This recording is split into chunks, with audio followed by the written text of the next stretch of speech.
everybody, and welcome back to another episode of Deep Thoughts. And this one is certainly a surprise, I'm sure, for some of you, and definitely for me, because I was not planning on covering this series. And yet here I am, finding myself sitting in front of my mic, talking about Stars Align Episode 2. Before we jump into it, though, I do want to let you all know that if you would like to have your name shouted out in next week's Stars Align video, then be sure to share this video around on the internet, and then tag me at JoJo Talks Too Much over on Twitter, and I will be sure to shout your name out in next week's video. Now, with that said, this video is going to be a little bit different since it's really more like talking about 2 episodes instead of just 1, since I wasn't around for episode 1. Now, I should explain that. I'm sure you saw the thumbnail. It probably says something like I was wrong, or I had misconceptions, or whatever it is that's in the thumbnail and the title. And it's true, because when I had initially sat down to watch this show, I had a couple requests. A couple people had asked for this. There was a lot of requests for shows that I just wasn't covering this season, which keep them coming. I do check out every show. Even if I maybe don't cover it on the channel, I do at least give them a shot. So, you know, if there's another show that I'm not covering, there is one more I know that I will be covering on, I think maybe like Sunday or something like that. I don't know which day specific, or no, maybe Saturday. I'm not sure. There's one more show, one more surprise show that I wasn't covering that I will be covering. But every other show I didn't really get around to. And Stars Align was on that list of shows that I knew I probably wasn't going to be covering, but enough people had asked me to see it, so I gave it a shot. And I went in sort of not expecting anything other than a tennis club show.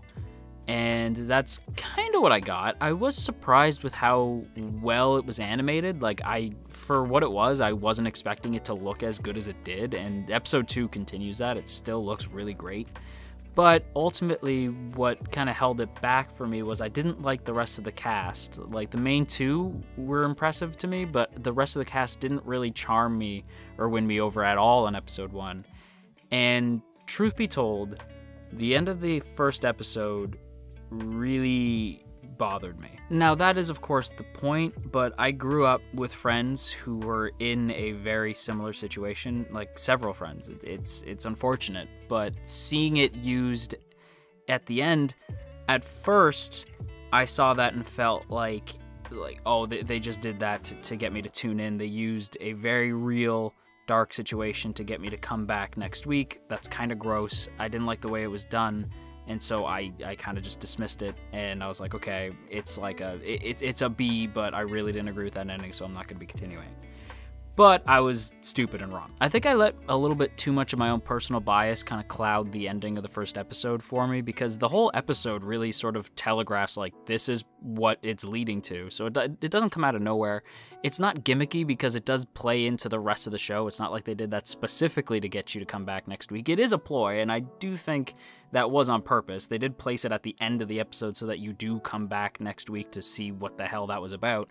But it's not really addressed in this episode, so to me it shows that it's not, like, it's something that they're going to be talking about slowly over time, and it's not a gimmick or anything like that. It's not done for shock value. It's actually important to the rest of the story, because as we see in episode 2, and this is what totally changed my mind on episode 1, is this is a very raw take on the whole slice of life sports genre thing, because usually, especially when it comes to sports, it's so not about what's going on at home. It's so rarely ever about that. It's just the club and the sport itself, and like the team, all about the team, and what goes on at home is usually brushed aside or very lightly comes up. And with Stars Align, it's focused on the sport, but only as a catalyst to talk about this group of people, and not only their school life, not only their club life, but also what happens at home. Like, example, Maki, Toma. We even have characters like the new manager Yuta, the artist, I believe her name is Mitsui. She was in last week's episode. It feels more, I don't know, just down to earth and a little bit more real, I guess, which is just for lack of a better word.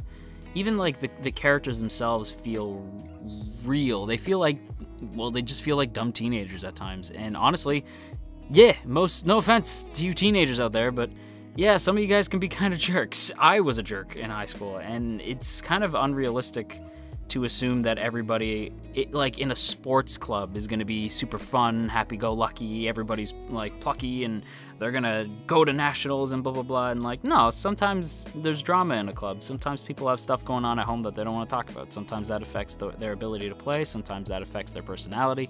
Everybody's got baggage, and that's kind of what you take away in the second episode, is that these characters aren't just stereotypes. These characters aren't just there to service a sports anime. They're characters with backstory that is likely to be fleshed out during the rest of the season. I do want to say a big thank you to those of you who recommended that I either check out the show or at least stick with the show past episode 1, because a couple people were like, you only saw episode 1, you gotta see episode 2.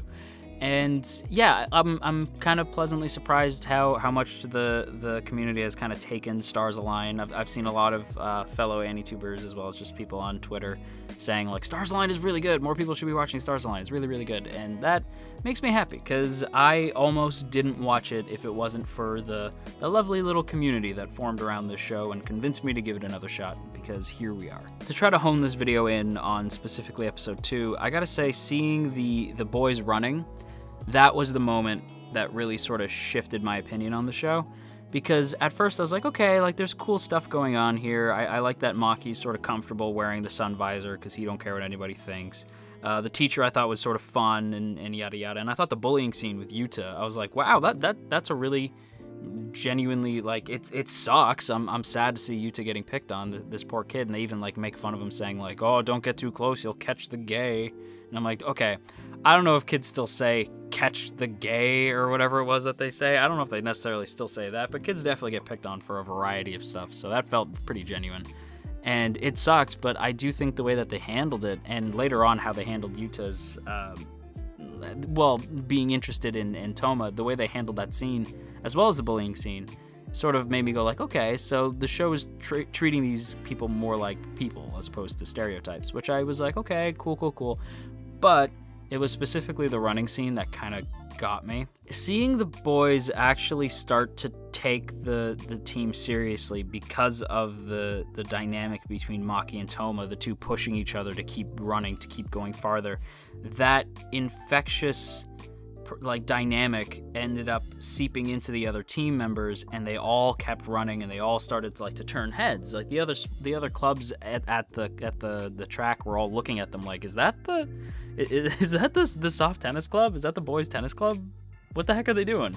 And what I loved was that the girls were like proud. They were like, oh yeah, finally they're actually getting their stuff together.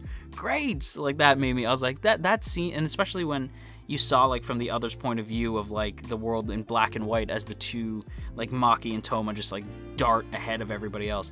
That whole scene I thought was great, and it ending with Toma and Maki sort of like reaching out to each other and grabbing each other's hands to be like, we got this. We can at least win one match together. Like we can at least win one. And Maki's like, yeah, I trust you. We got this. And they reach out and they grab each other's hand. And the other boys just kind of like fall at the feet, and they all just sort of like crawl towards each other and put their hands in and do like the usual like all in, and everybody puts their hands on top of each other, and that's sort of like reaching out for each other's hands. I feel like that's probably going to echo throughout the rest of the show, is like, because all these characters are tackling a lot of this stuff on their own, like Maki, like Toma, like Yuta. Even Mitsue, like all these characters are tackling the stuff on their own. I think the boys tennis club reaching out to grab each other's hands, I feel like maybe that's a metaphor for like them needing each other, like relying on other people to help build themselves up while still building each other up as well. Like the whole teamwork aspect, I think, is going to go beyond just the tennis court and actually like be part of these. Like these characters are going to actually have an impact on each other. They're going to help each other. At least that's what maybe I read too far into that scene. I do that a lot. But that's what I gathered from that scene. That's what really won me over on Stars Align. So I'm going to be pointing to that scene from now on. This is Stars Align to me. Like that scene I will point to forever as like, that is the moment that won me over. Because I was, not that I was ever like against the show. I was just sort of like, on the show. Like after episode 1, I thought it had cool animation, but I was like, oh, I don't like where it's going. only to be totally wrong and surprised by how much I actually liked where it is going and what it's trying to do. I'll also say too, like the usual, like, now we have to explain what the sport is thing usually bugs me in most anime, but in the anime from this season, when it comes to like basketball and tennis, I don't know a lot about either sport, and I thought I didn't know much about basketball, but I am a friggin' pro by comparison to how little I realized that I knew about tennis. I had no clue any of the things that Toma was saying. Like everything Toma said, I was like, there's a specific way to hold, like what was it, like what Western style and Eastern style or something like that. I don't remember what it was. Specific ways of holding the tennis racket. That was a thing this whole time. I had no clue. I had no idea. I feel like a fool for not knowing that. Even the way that they're told to hit the ball back, I wasn't aware that there was that much technique in every swing. Like, I just kind of took it as like you just swing. I didn't realize that you actually had to put so much thought into like where you strike, when you strike, and how you strike.